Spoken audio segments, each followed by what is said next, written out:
Hai guys, selamat datang di channel ini. Di preview 8R selanjutnya, setelah Prapai memberikan bunga kepada Sky, Sky pun menelpon Prapai bisakah dia datang untuk mengambil kembali bunganya.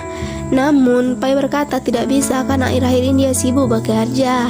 Dia hanya meluangkan waktu sedikit untuk membelikan Sky bunga. Keesokan harinya, Prapai bangun pagi-pagi dan membuat kedua adiknya penasaran.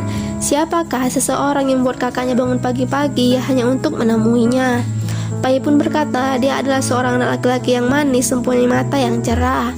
Sesampainya Prapai di apartemen Sky, dia melihat bunga matahari yang ia berikan ada di vas bunga. Jo pun berkata, Sky tidak bermaksud untuk membuangnya, hanya saja tidak ada tempat di kamarnya. Prapai pun merasa senang walaupun Sky membencinya tapi tidak membuangnya. Setelah itu Sky turun dari apartemennya hendak mencari makan dan ketemu Prapai. Jo berkata Prapai sudah menunggunya sejak jam 10.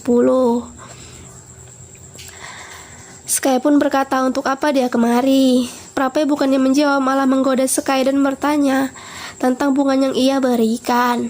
Sky pun kesal karena Prapai terus menggodanya dan mengikutinya. Setelah itu, Pai menarik Sky ke kafe dan mendudukannya di sana.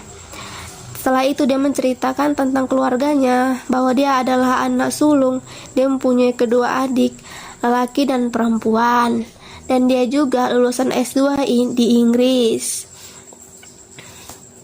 Sky merasa kesal karena Prapai terus menatapnya. Dan Pai pun berkata bahwa Sky lucu karena rambutnya berantakan seperti orang bangun tidur.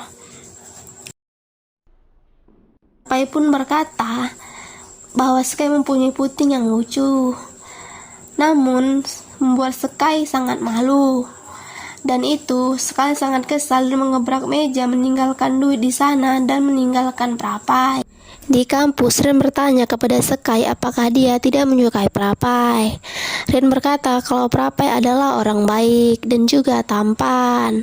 Sky berkata kalau dia tidak menyukai Prapai. Lalu Ren berkata apakah itu karena mantannya. Namun di saat itu Sky sangat marah dan berkata kalau kamu ingin menjadi temanku maka jangan sebut lagi pria itu. Keesokan harinya Prapai menemui Sky di apartemennya dan membawakan Sky makanan. Prapai berkata dia tidak akan menyerah walaupun dia sudah ditolak.